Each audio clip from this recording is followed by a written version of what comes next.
சற்று முன் வெளியான தகவல். புதிய ரேஷன் கார்டு அப்ளை செய்துள்ளீர்களா? விண்ணப்ப நிலையை தெரிந்து கொள்ளுங்கள். அத பத்தி தான் பார்க்க போறோம். நீங்க நம்ம சேனல சப்ஸ்கிரைப் பண்ணாம இருந்தீங்கன்னா, மறக்காம லைக் பண்ணிக்கோங்க. சப்ஸ்கிரைப் பண்ணிக்கோங்க. மற்றவர்களுக்கு தெரியப்படுத்தவும் ஷேர் பண்ணுங்க. அதாவது விண்ணப்ப நிலையை பார்ப்பது மட்டுமல்லாமல், இந்த இணையத்தை பயன்படுத்தி நகல் மின்னணு குடும்ப அட்டையை விண்ணப்பிப்பது எப்படி? புதிய உறுப்பினரை சேர்ப்பது போன்றவற்றையும் வீட்டில் இருந்தபடியே முடிக்கலாம். அதாவது தமிழகத்தில் பொது விநியோக திட்டத்தில் பயன்பெறும் நலத்திட்டங்களை பெறவும் ரேஷன் கார்டு மிக முக்கியமான ஆவணமாக உள்ளது.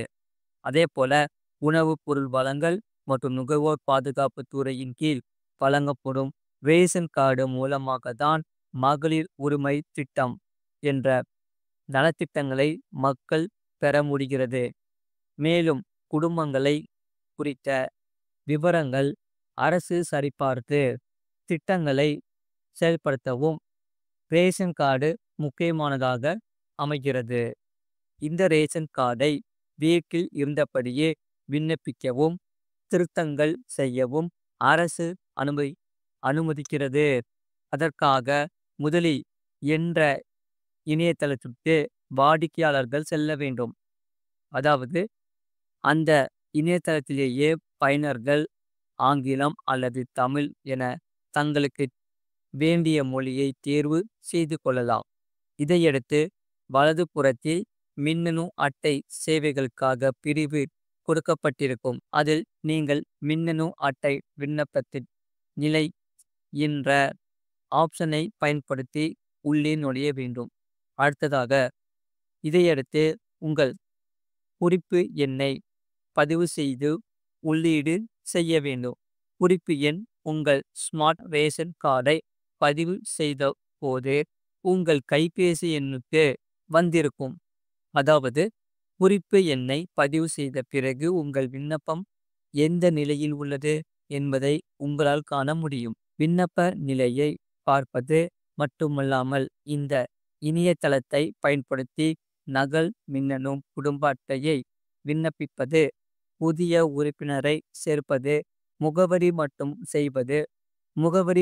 செய்வது, குடும்ப தலைவரை மாற்றுவது, குடும்ப உறுப்பினரை நீக்குவது உள்ளிட்ட சேவைகளை உங்கள் வீட்டிலிருந்தே செய்ய முடியும். அது மட்டுமில்லாமல், அதாவது தங்க நகை மதிப்பீட்டாளர் வேலை பயிற்சி கொடுக்கும் தமிழ்நாடு அரசு. அதாவது தங்க நகை மதிப்பீட்டாளர் 5 நாள் பயிற்சி சென்னையில் நடைபெறும் என்று தமிழக அரசு அறிவுறுத்தியுள்ளது.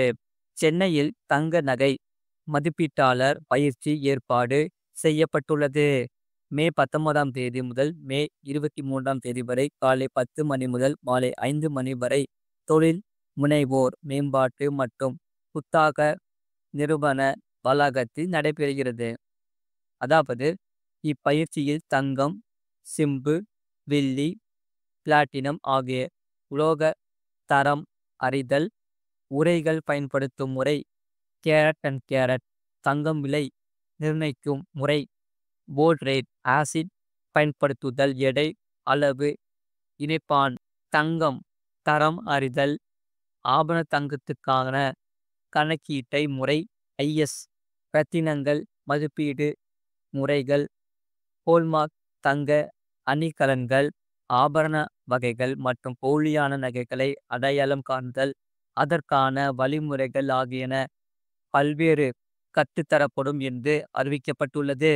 இதனால் இப்பயிற்சியில் பொதுத்துறை வங்கிகள், கூட்டுறவு மற்றும் தனியார் வங்கிகளில் நகை மதிப்பீட்டாளர் பணி பற்றியும் அவற்றை பெறும் முறைகளை பற்றியும் ஆலோசனைகளும், அரசு வழங்கும் உதவிகள் மற்றும் மானியங்கள் ஆகியவையும் விவாதிக்கப்படும்.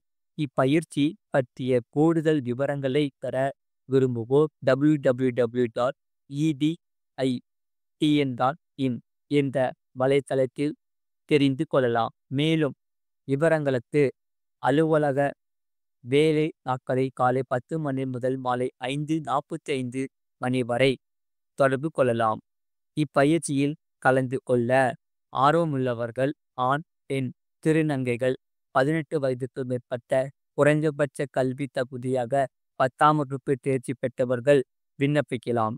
இதனால் பயிற்சியில் பங்கு பெறும் ஆண் பெண் திருநங்கைகள் தங்கி பயில்வதற்கு ஏதாவது குறைந்த கட்டண வாடகையில் தங்கும் விடுதி உள்ளது. தேவைப்படுவோர் இதற்கு விண்ணப்பித்து முன்பதிவு செய்து கொள்ளலாம் என்று அறிவிக்கப்பட்டுள்ளது.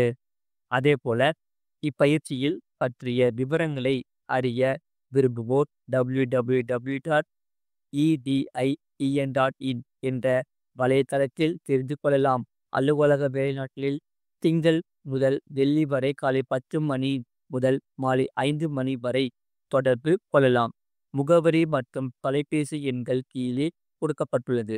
அதாவது தமிழ்நாடு தொழில் முனைவோர் மேம்பாட்டு மற்றும் புத்தாக்க நிறுவனம், சிட்கோ தொழிற்பேட்டை, ETII அலுவலக சாலை, ஈக்காட்டு தாம்பல், சென்னை 6,32,000.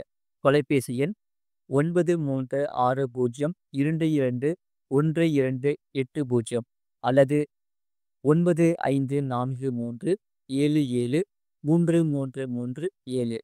இதில் கலந்து கொள்ள முன்பதிவு அவசியம் என்றும் பயிற்சியின் முடிவில் அரசு சான்றிதழ் வழங்கப்படும் என்றும் தெரிவிக்கப்பட்டுள்ளது. இது போன்ற செய்திகளை உடனுக்குடன் அறிந்து கொள்ள மறக்காம சேனலை சப்ஸ்கிரைப் செய்யுங்கள். மற்றவர்களுக்கு தெரியப்படுத்த ஷேர் செய்யுங்கள்.